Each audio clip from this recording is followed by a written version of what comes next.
每一天，牧师甲你做伙祈祷。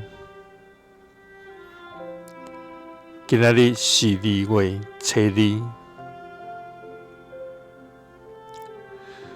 歌罗西书4章6節安尼講：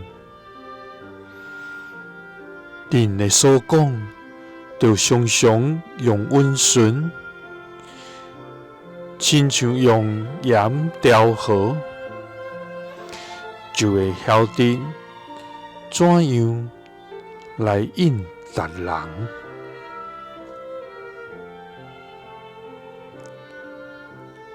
三個來祈禱，愛願講話溫順，親像用鹽調和的天父，願感謝你，主啊，你是賜下生命甲智慧的主。你是話語甲意念的源頭，你是引帶人行佇正路的主宰。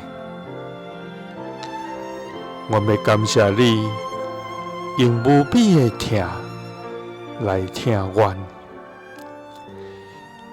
也予阮領受對你來的恩典。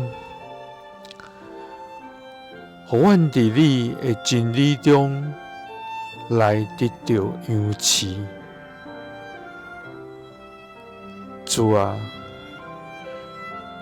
阮的生命攏佇你的手，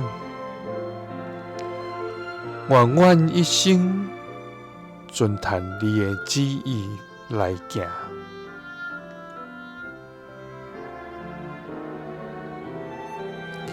主啊，這時，阮的言語失去對人的耐心，也容易用批評甲論斷來傷害。主啊，求你憐憫阮的軟弱，潔淨阮的喙舌，更新阮的內心，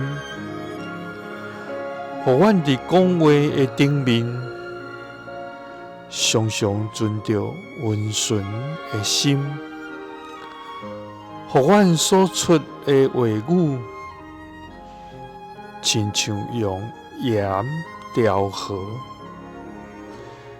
通用合宜的方式來回應佇達人。祈禱是奉主耶穌基督的聖名，阿們。耶穌聽你，賜你平安。